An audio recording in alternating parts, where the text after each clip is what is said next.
Hello and welcome, my friend, to the Incredible Fathers podcast, where we conquer mental health challenges, eliminate fear, and build happy marriages and righteous families. I'm Phillip Mason, your host, and I am excited to spend time with you today.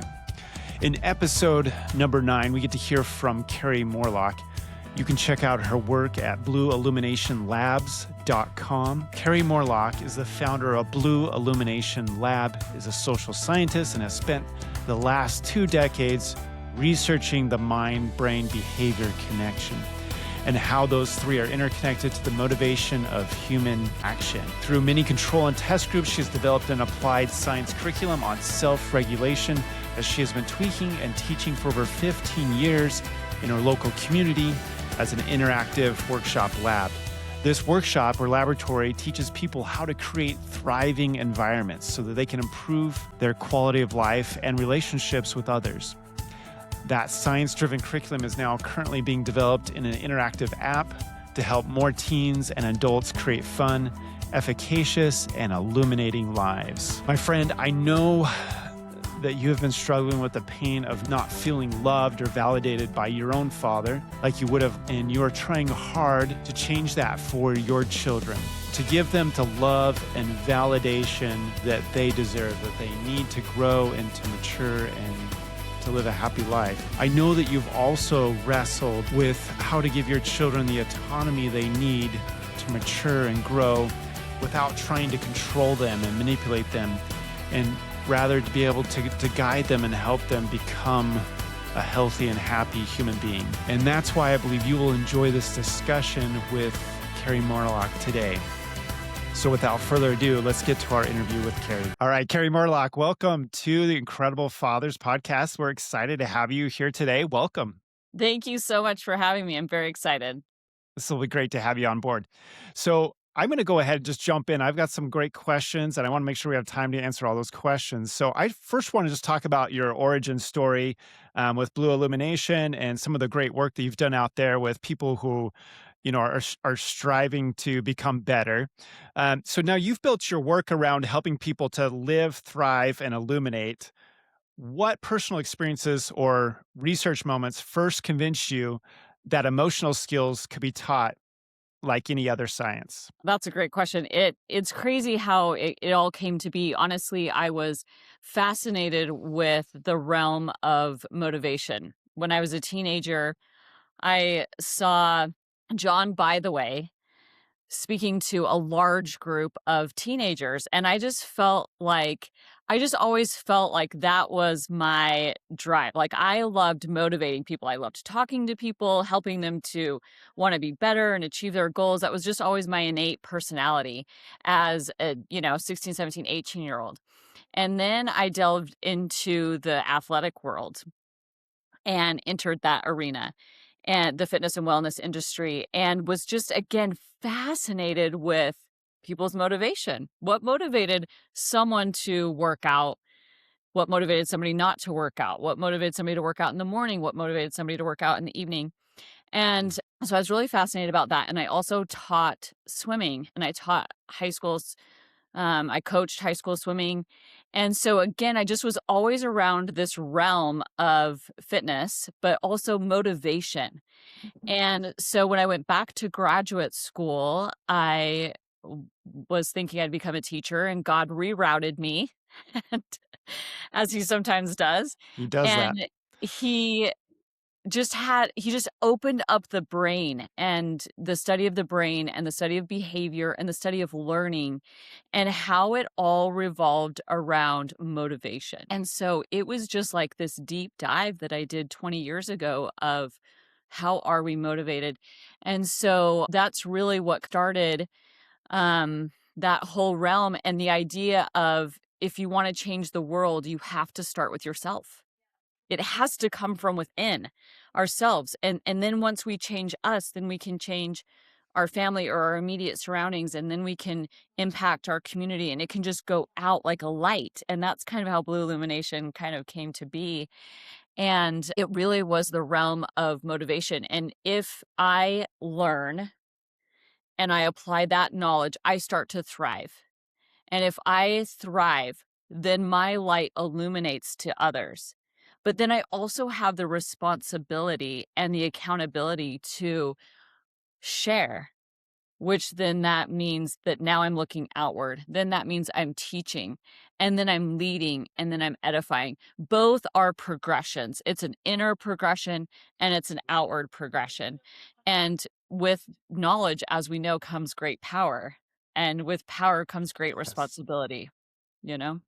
So that's really how it all started. And I just wanted to help people live more effectively, more fulfilling, happy lives from within, because then that meant that then they would impact their surroundings as well. And again, it just is like a ripple effect of a rock in the water.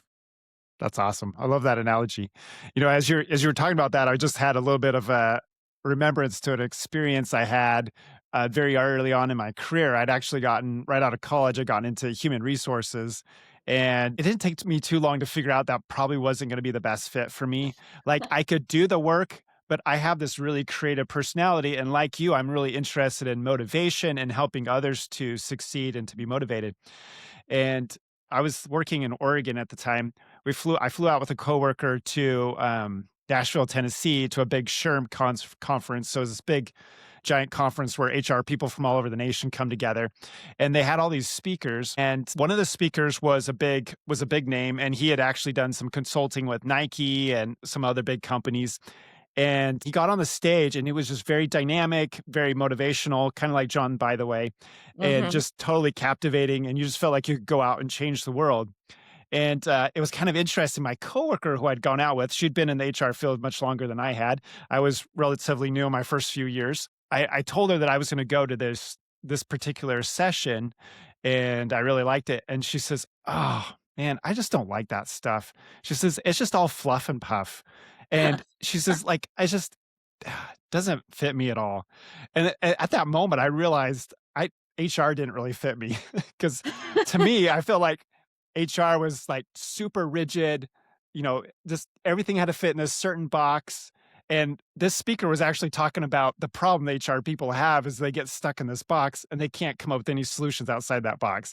So, anyways, it was kind of funny because it was walking with my colleague. I was like, "You should have been in that session. You would have understood your problem you have." But, You're in the same problem. Yeah. and Yeah. then I realized I had a problem too because I was stuck in that box too. And Hmm. I actually functioned better outside that box. And so my coworker was probably in the right profession. I wasn't. So she had something figured out that I didn't. So anyways, A that's just good kind of a learning raw, experience. yeah, Yeah. it's just kind of a raw learning experience there. So straight from my mouth here. Yeah. Um, No, that's it's awesome that you remember that, because right at the end of the day, and this was where I became interested in motivation, was trying to figure out, is it something we're born with, or is it something that we can grow in and learn and gain, right? And so a lot of people, especially, 20, 30 years ago, when you're dealing with the brain, there was a lot of talk about that. What is nature? What is nurture? What are you born with? What do you gain through experience and through trial and error through life, right? And mhm. so trying to figure out, if everyone's born with a set of motivation, then the rest of us are kind of left up a creek, right? All right. And so that's where it's like, okay, well, we got to figure that out, because if we're the ones that are born with motivation, good for us. But if we're not, then that's really bad. And so finding out that it's not something that we're born with, it's something that can be cultivated and learned and grow, right? Then that again empowers every single person to be able to act and to know how to help their brains change their behavior to use that motivation. So again, right, like learning that one job arena didn't fit for you, being able to understand you didn't have to stay stuck there, Yep. right? That's so empowering. It is. Yeah. Mhm. Absolutely. Yeah. It was definitely one of those light bulb moments. Some ripple effect, blue illumination going on there for me. Right. Very early on. So let's talk a little bit about cognitive motivational superpowers. Let's kind of define that a little bit. So that's your forte. When you talk about these cognitive motivational superpowers, what do you mean? And why do you think so many adults and teens have never been taught to recognize or use them? That gosh, this is really where it all begins.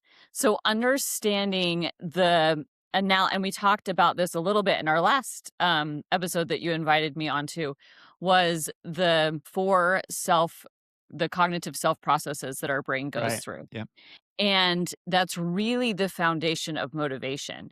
And so if we don't believe that we have the ability to act, then we're not going to be motivated to act, because failure only can motivate us so far. And for most people, failure doesn't motivate at all.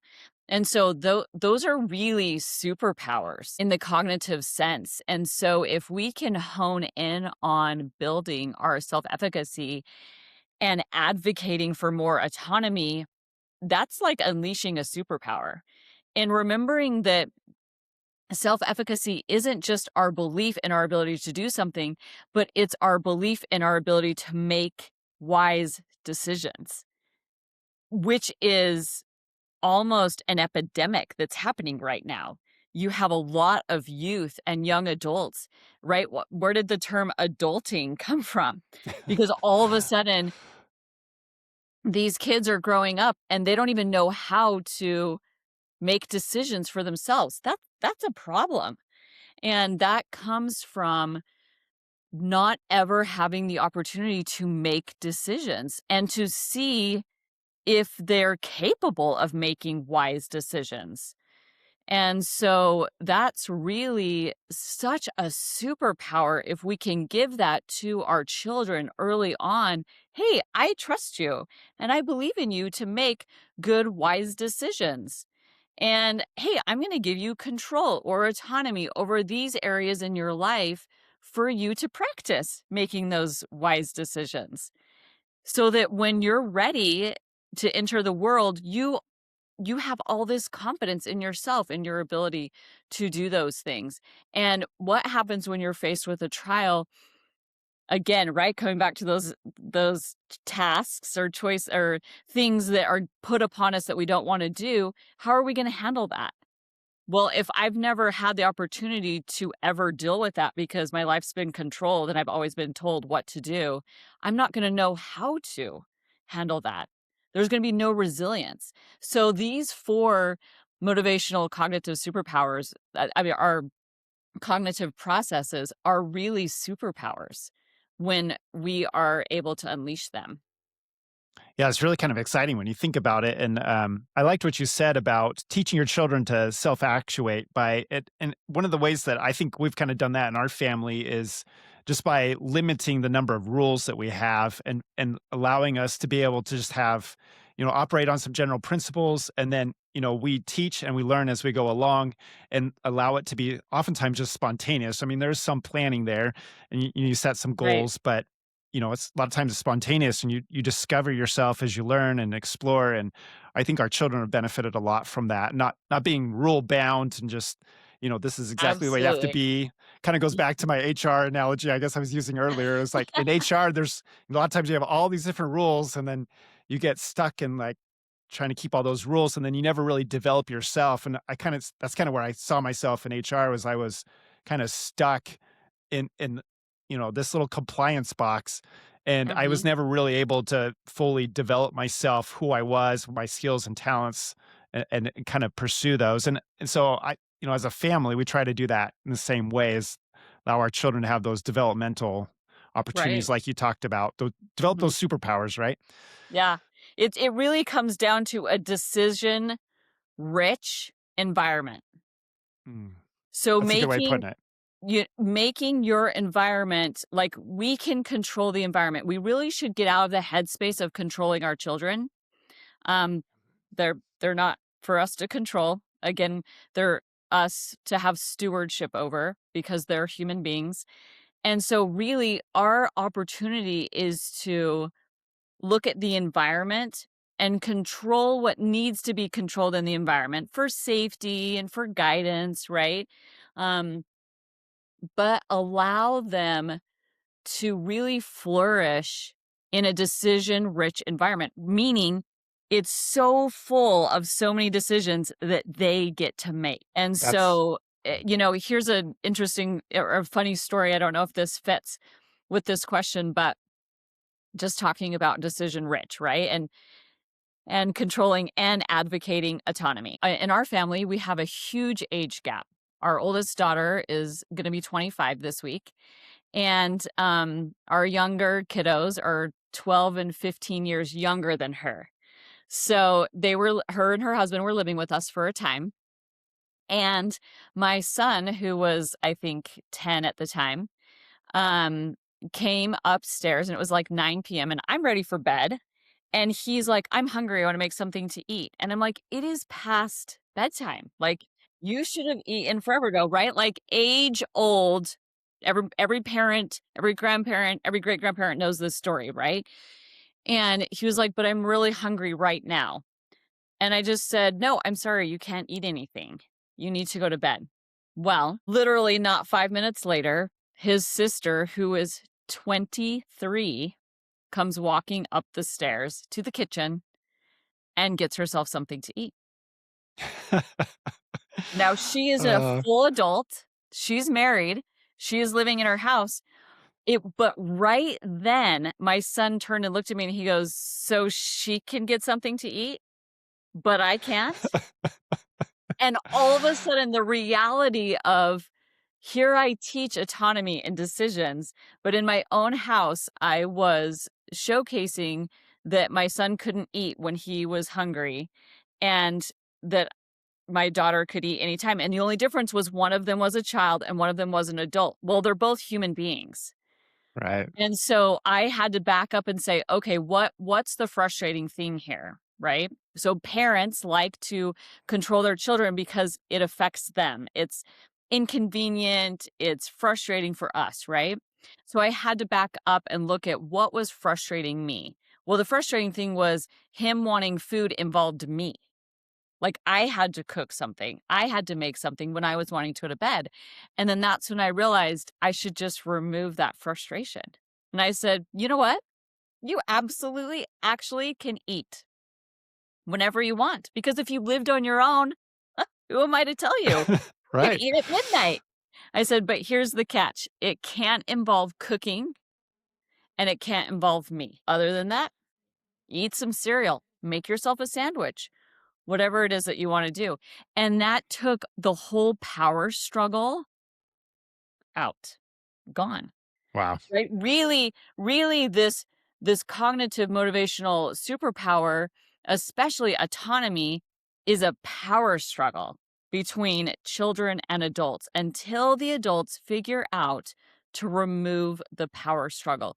Give their children autonomy over things that they really should have control over and then remain in a guidance form of the things that are necessary, like safety and that kind of thing, right? You don't want to allow your children to eat candy all day long. That's not healthy for them.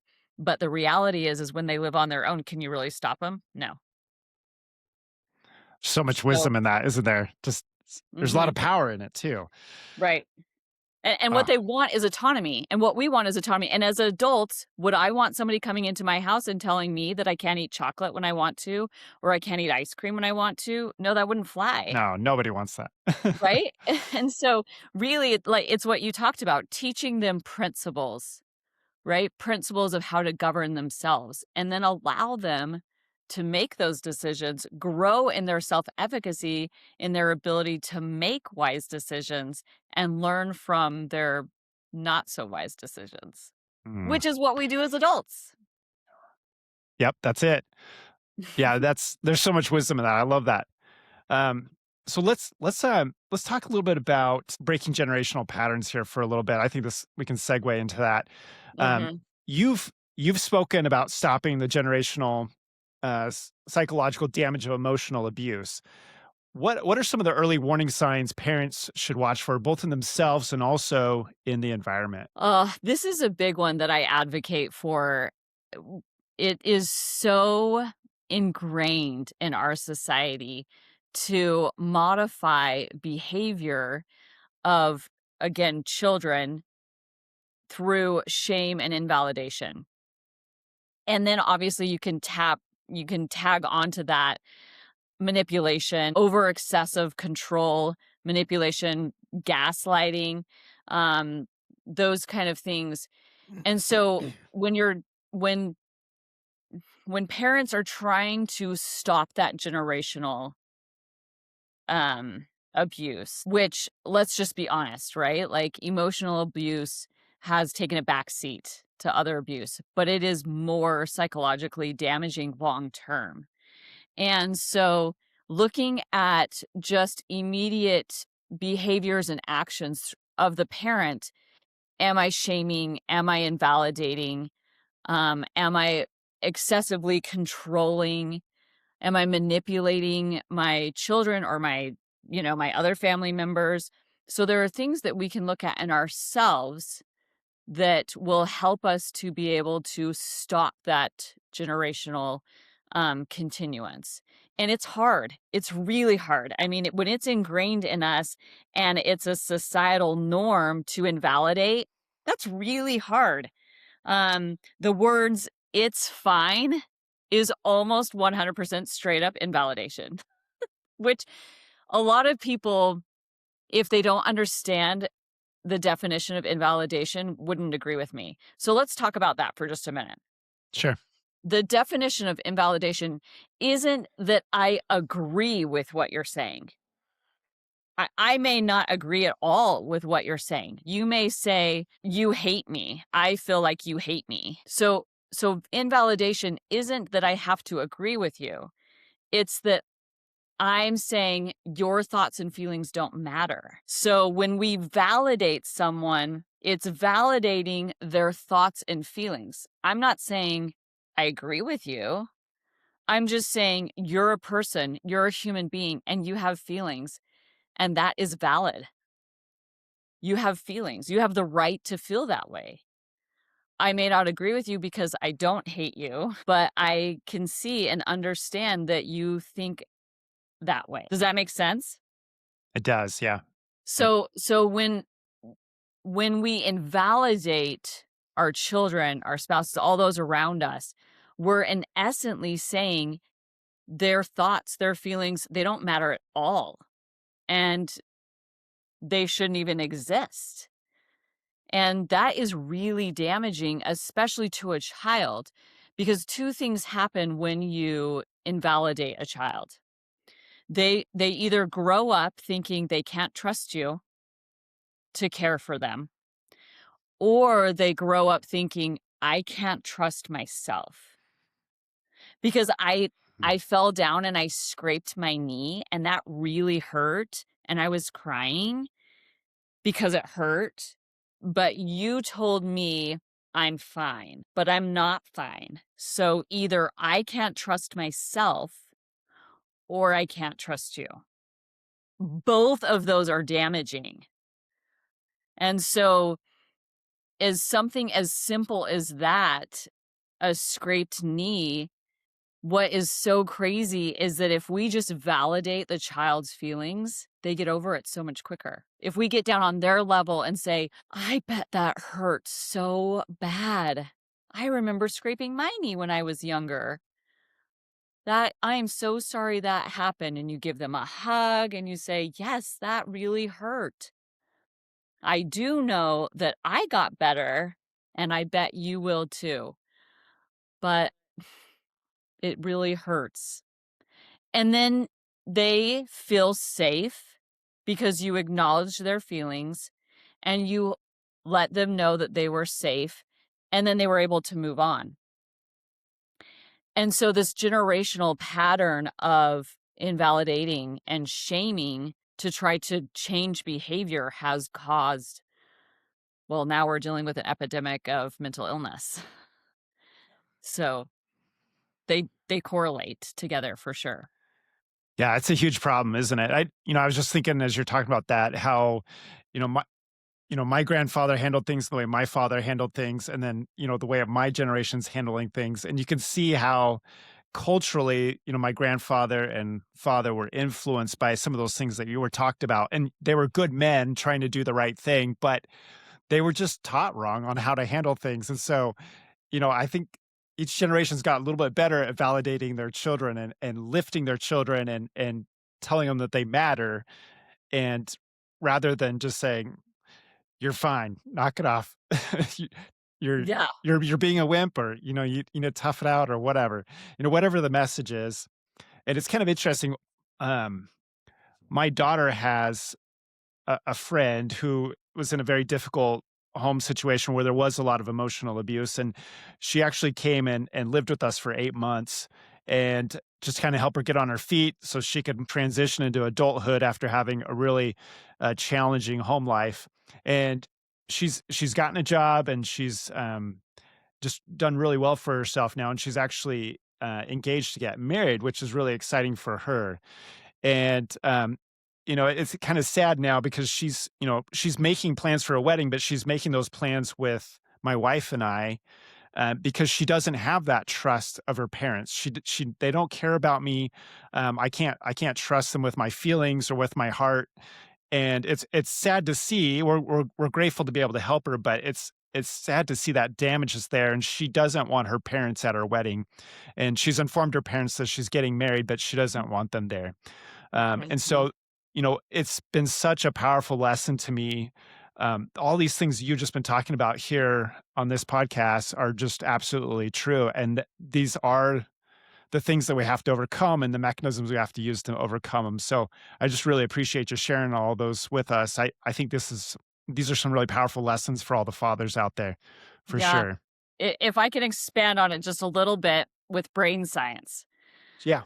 So, what is fascinating is that reconciliation, which in the Bible, in the scriptures, it's called repentance, is reconciling and becoming one, becoming unified and back in harmony, right?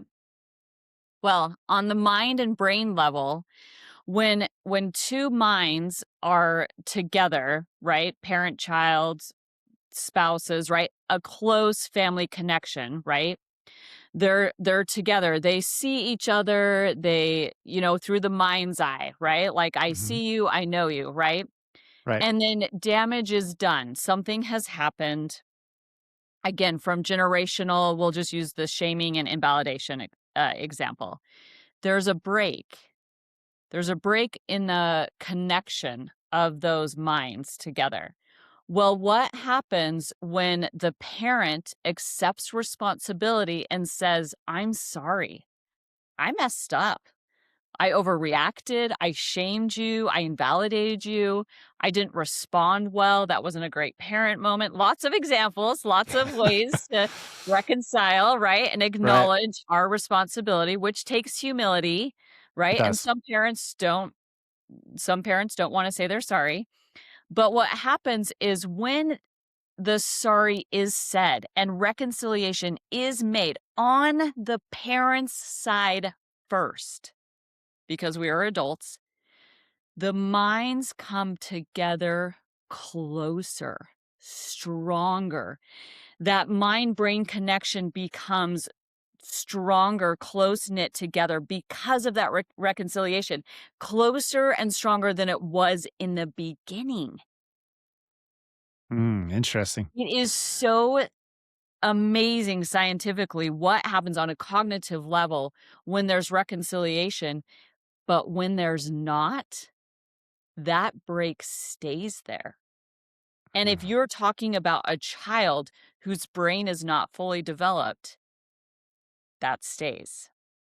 Wow. Now, again, not that we don't have neuroplasticity and we can change, but that takes a lot longer to heal those neural pathways and to rewrite them and to change them. Whereas just a sorry, an acknowledgement of, I messed up, could bring that back so much closer together. And it is a powerful tool that we as parents should use daily, often. Even if we, right? Even if we don't know the exact extent to what the damage is that we caused, just that we said something that shouldn't have been said, or maybe we used sarcasm. That's another silent abuse tool that many people use, sarcasm. but knowing that the brain will support you on a cognitive level to reconcile, definitely I would recommend all parents use that to their advantage. Wow, that's amazing. So literally you're saying those neuron pathways physically they separate in those situations, Mhm. but if Mhm. there's reconciliation or healing or forgiveness or extended that they actually heal Answer. up. They actually Yes. come together physically in the brain, Stronger. even Mhm. stronger than Yes. before. Mhm. Okay. Yeah, Mhm. that's pretty remarkable. Yep. That's really amazing.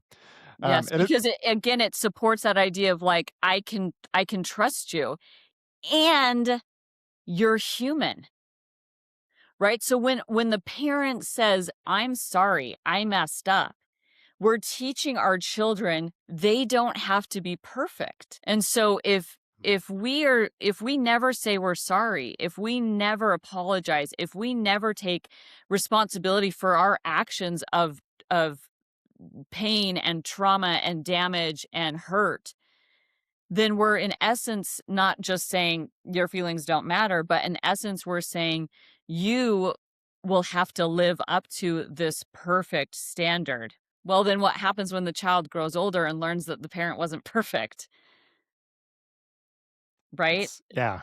There's a lot of messages that can be said there when we don't acknowledge and take accountability and responsibility for our mistakes. But when we do, we free them from this persona that they have to be perfect or that they have to always self-sacrifice their self-care.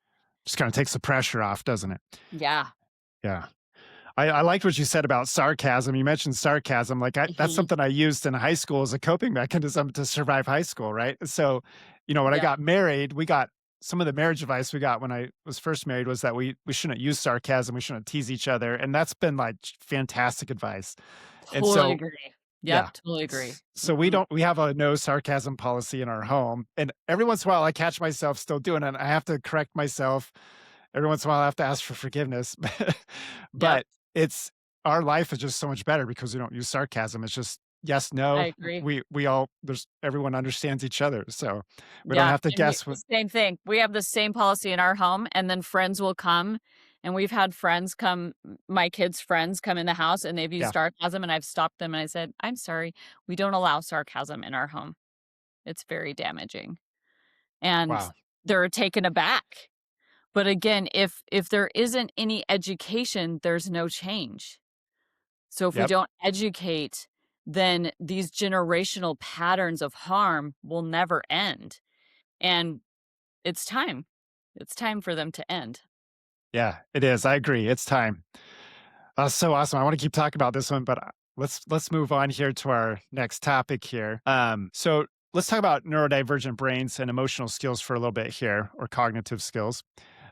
Your recent research focuses on the neurodivergent brain. What unique strengths or challenges do neurodivergent individuals often experience, and how can families support them better? Yes. If we could see this as a superpower in and of itself, we would be so much better. If we could view that raw wonder and awe and curiosity that comes from neurodivergence, then every life would be so much richer and full of fun, which is what something our brains need as well. I would definitely say some amazing, unique traits they have is their problem solving abilities, their ability to solve problems in a creative way that you've never even thought of before is like their natural go-to. Um, and so anytime you have a problem, using those unique gifts to benefit your family of solving that problem outside the box is really enriching. And being able to see that as a superpower and then giving them grace in the areas that are really difficult for them. Neurodivergence with ADHD, they don't process time. That's really that really can be frustrating for those of us that are neurotypical. And I know what 5 minutes is. If I asked you to get dressed and say, hey, we need to leave in 5 minutes, a neurotypical person would have that understanding of time. With ADHD, they do not process time. So it's either now or not now. And it's so funny because my son and my husband have said that for so many years.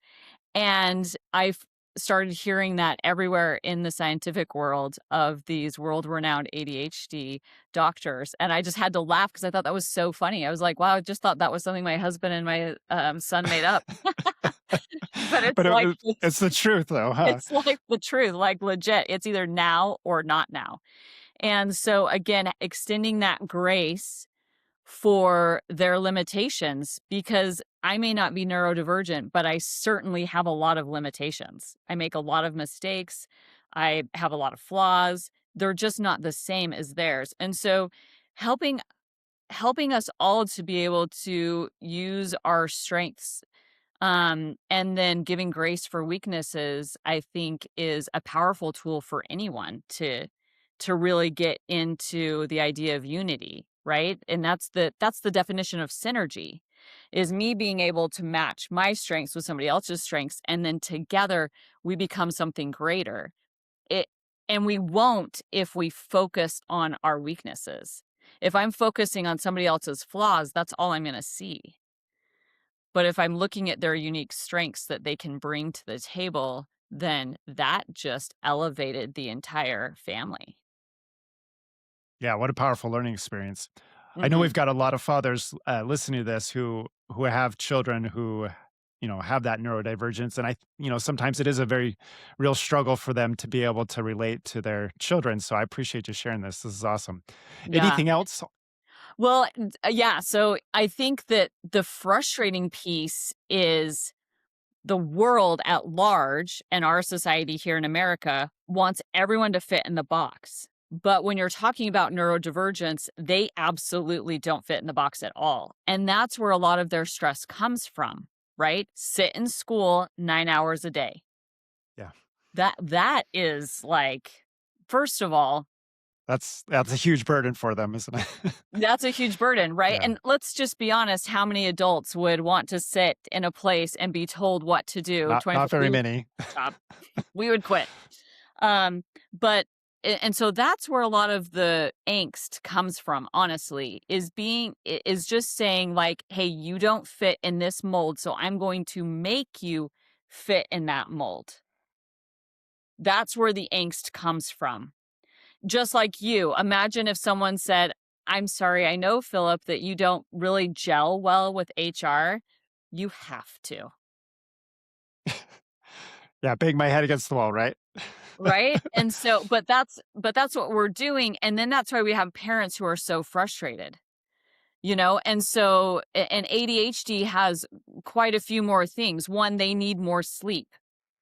Their circadian rhythm is off. It's different than neurotypical, Mm. right? So again, you're talking about kids who have to sit all day, do homework for so many hours, and then they have to wake up at a certain time. You have all of these life things that are just functional life things that don't fit for the person who's neurodivergent, but we're forcing them, and then we're wondering why they have so much anger, frustration, irritation, control issues, and then we medicate them.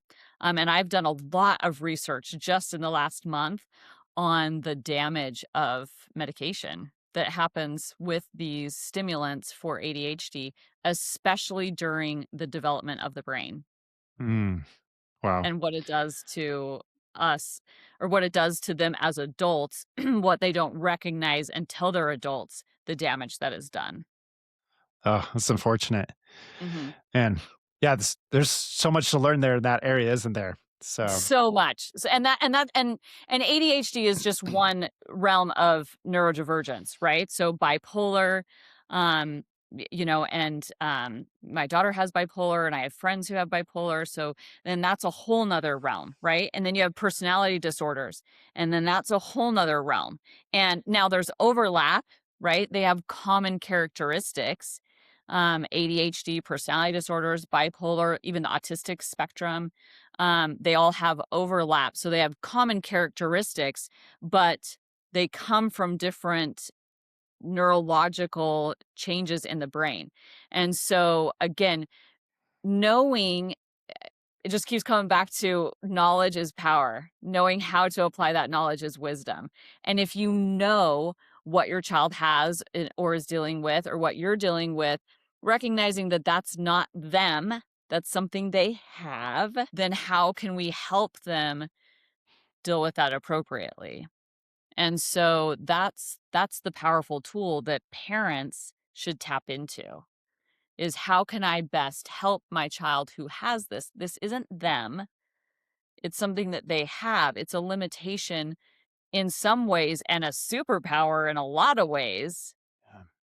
How can I help them really hone those amazing skills to be really great strengths in a Ooh. society that doesn't honor them? That's really tough. Yeah, that's super tough, but that's such a great perspective. I love that. Thank you for sharing that. Um, so let's transition and talk a little bit about the role of self-regulation. So you teach self-regulation as a foundational life skill. What are the most misunderstood aspects of self-regulation, and how can parents model it effectively? Oh, how can parents model it effectively? That is such a great question. We talked a little bit last time about dysregulation and understanding what that is, right? So, understanding that if my response is irrational, then that's dysregulation. Self regulation is our ability to control our thoughts and our behaviors. And so, obviously, all behaviors, all action comes from a thought that we've had. And so, being able to, in the moment, curtail or self regulate or self mastery those thoughts to be able to calm us so that our behavior is in align with and appropriate with what was said or done, right? Now, in a perfect world, that'd be 100% of the time. That's not a perfect world. And that's why we have those wonderful words. I'm sorry. Right. Let me redo this, right? Right. Because we are just human. And so helping people to understand the cognitive, the neurological process of self-regulation helps us again to have more awareness of, why am I dysregulated? What is happening?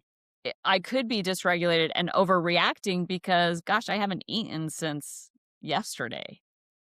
So understanding our bodies and really being tapped into and connected to ourselves, right? Connection is such the baseline of self-regulation, um, that we miss it.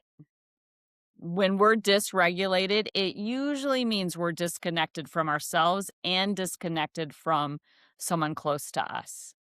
And that's what's causing that dysregulation. That's what's causing any type of anger, any type of excessive hurt, any type of excessive frustration, anything that's blown out of proportion. It's because of that lack of connection. Hmm. Awesome. Let's talk a little bit about Brain Camp and applied science. You created Brain Camp, an interactive workshop built on 8 tools of applied science.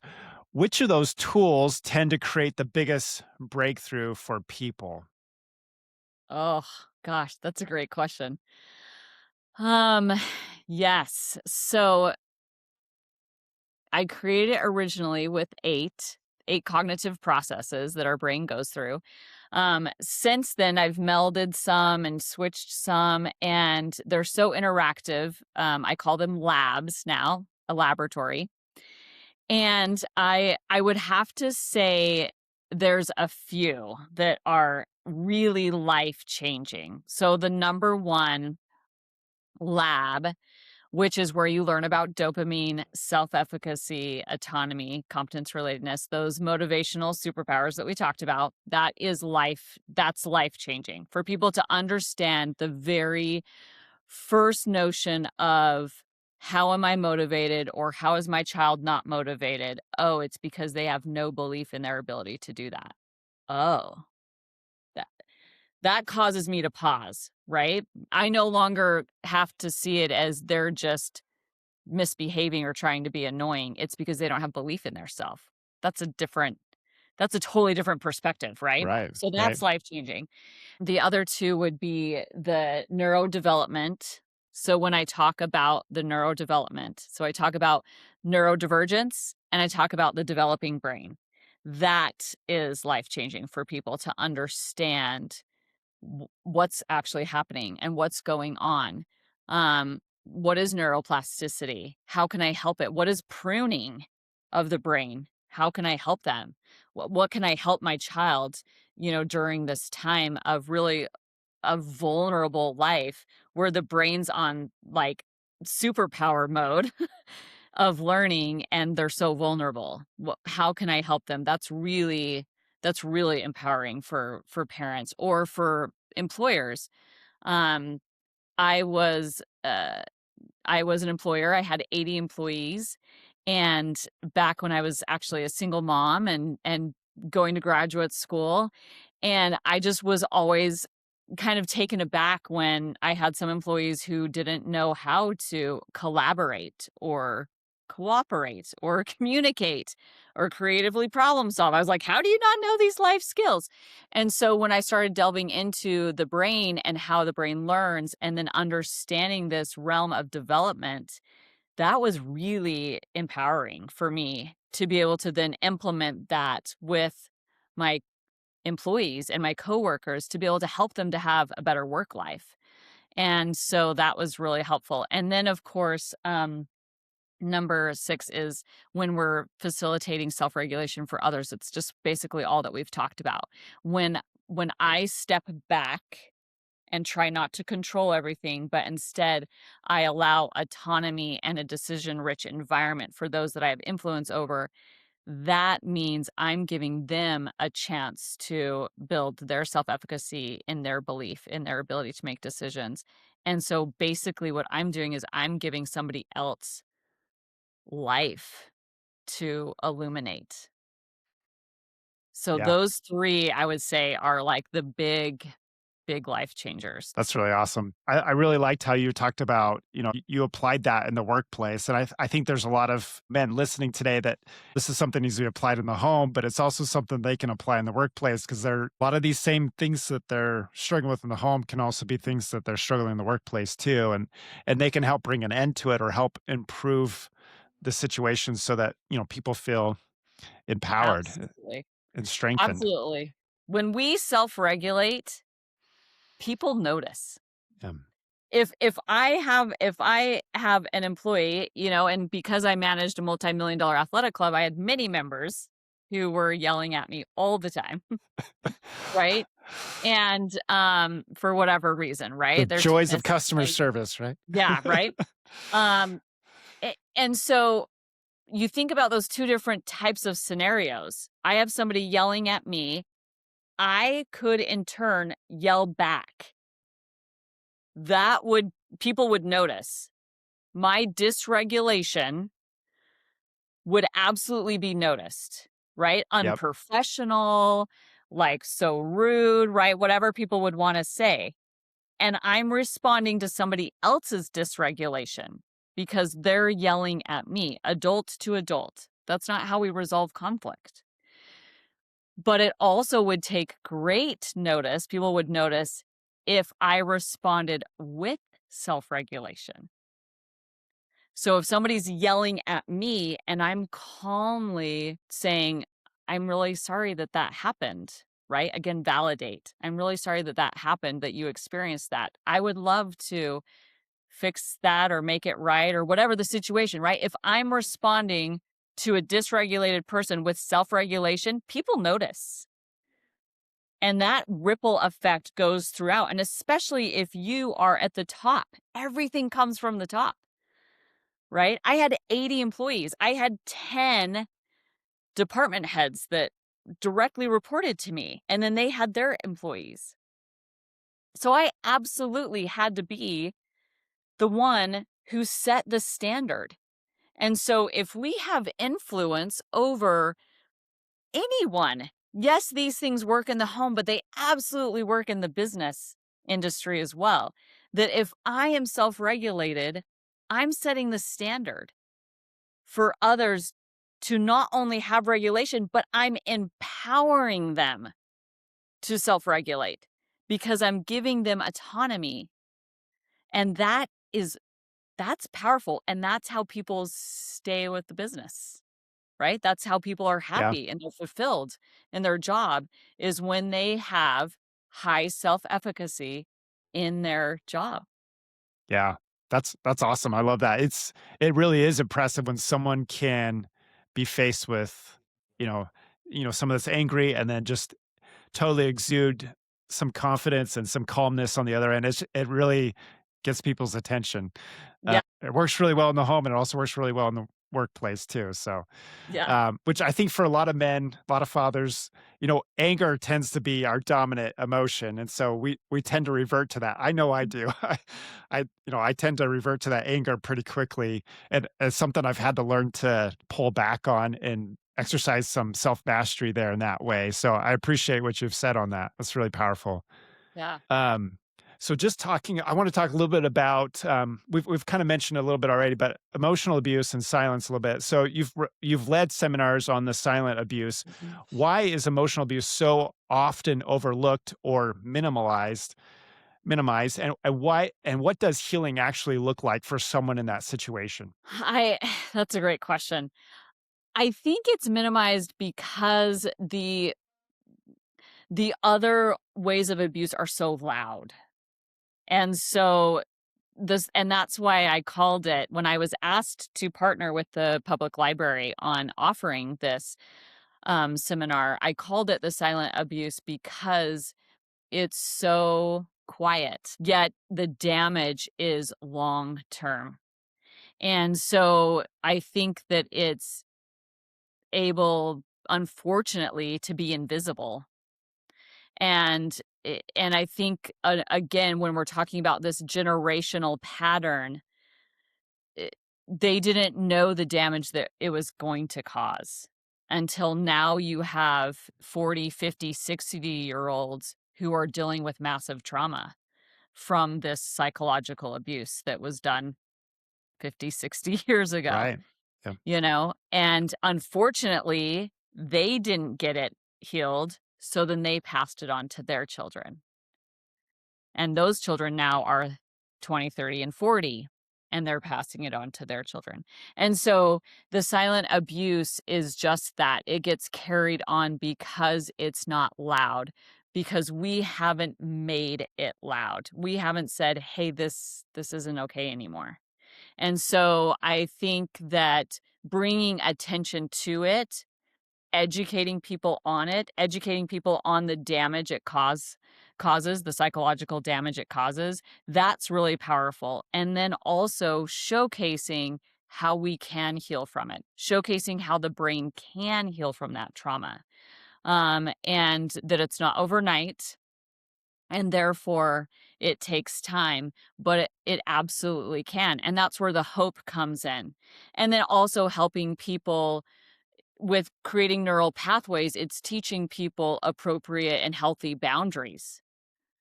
Just like you wouldn't eat cake all day, that's a boundary. We absolutely should empower ourselves to set healthy boundaries around any toxic relationship that's happening against us. And so just that awareness, and then standing up, advocating for ourselves. I teach my children all the time, advocate for yourself. Because if we can help others understand the empowerment of advocating for ourselves, then we're able to bring attention to things that really shouldn't be allowed. And healthy boundaries absolutely are important. And you're not alone in being, in anger being the thing that comes up. I think that's a lot of people's problem. Yeah. And again, I think it goes back to generationally being shut down to our feelings. So we actually were never taught how to resolve conflict, conflict within ourselves and conflict with others. And so it's just natural to resort to being angry because we never were taught how to properly, calmly resolve conflict. Yeah, I think And that conflict was going to come up. Conflict is going to come up. It's a it will, natural state, absolutely. you Yeah, know? yeah. Oh, yeah, that's such such powerful stuff. Um, so if we talk about being a parent yourself, what are the most important emotional skills you believe children should learn before adulthood, and how early can we start teaching them? Oh, yes. I mean, there are so many things. And I just want to say, I appreciate Philip you doing this for so many parents. I think that it's these kind of things that we didn't have when we were younger, right? Obviously, the internet didn't exist when we were younger. And so again, it's applying new knowledge and tools to help the next generation. And I think that that is our responsibility.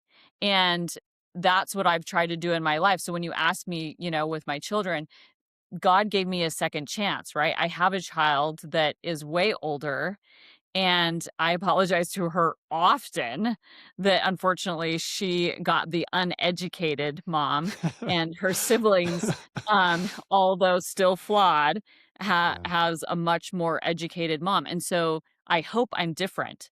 I hope I am a way different parent than I was 25 years ago.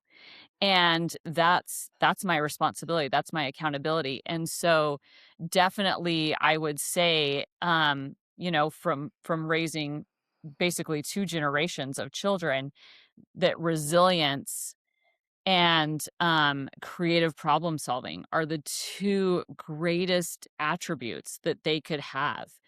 Their belief in their ability to get back up, to go again, to try again, and maybe don't try it the same way. That's the definition of insanity, right? Right. Yeah. To Albert to go Einstein. about something the same way and expect a different result, that's not gonna happen. And so helping our children and model that for them, right? Share with them our frustrations, share with them our conflicts that we're going through. How am I processing that? How am I working through that in a calm, self-regulated manner? How am I exuding resilience? Well, that didn't work. Let me try it this way. What do you guys think? Like, mom tried this and that didn't really work well. What do you guys think is a great idea? I mean, kids are so brilliant. The brain is so brilliant and they have some really cool ideas. And so, if we can foster and help them to feel like they have purpose, right? It's not just them learning from us, we learn from them. They absolutely have purpose. They absolutely belong. Those are the things that they need to know. Hey, you belong here. I need you. Like you have purpose in this family. You contribute, and your contribution is huge. And so helping them to know that they belong, they have a sense of belonging and they have a sense of purpose. That helps that resilience. That helps that self efficacy of, hey, I do belong here and I can do it. Those are, in my opinion, in my experience raising 2 different generations, studying the brain, those are 2 of many things that are, absolutely needed. That's fascinating. I like how you said that it's a two-way street. We can learn from them and they learn from us, right? I think in the Mhm. past generations have usually looked at it as a one-way street. Right, And that's been part of the problem. right, Um, yeah, our children certainly have a lot that we can learn from, and we grow and develop as parents. So that's a beautiful model. right, right, it is. So last question here. If you could give one message to parents who want to raise emotionally healthy, resilient kids who cognitively are growing and maturing in correct ways, what would you tell them? Uh, Anything more than we've already said, right? Help them to help them to have self-efficacy, give them opportunity to grow in self-efficacy and just to remember that we're not raising children, we're raising other human beings and other adults. And so they're under our stewardship. They're not under our control. But really, it's to give grace. Give grace to yourself. If you are trying, if you are looking for new information and new knowledge, then kudos to you and give grace to yourself. It does not go overnight. Anybody who's tried to change their lifestyle habit, being in the fitness industry for, over 30 years, my husband and I owned our own gym after I helped manage a multi-million-dollar athletic club. It's hard and it takes time to change your lifestyle, right? We're not talking overnight. We're talking months, years. It's the same with parenting. It's the same with our children. Like, have grace for yourself, have grace for them, that there's no misbehavior. There really isn't. Children do not misbehave. Children do not manipulate. Those are words they don't know. What they do is act out of a missing need. So what's the missing need? Ask great questions. Ask yourself great questions. Why am I feeling this way? Why am I acting dysregulated? Why is my child acting dysregulated? What's going on? And be a scientist. Question. Ask. Oh, have grace. That's really what it comes down to. That's awesome. I love that. So, such a great summary, such a great approach. Carie, thank you for joining us today. This has been such a great session. I've just really enjoyed this so much.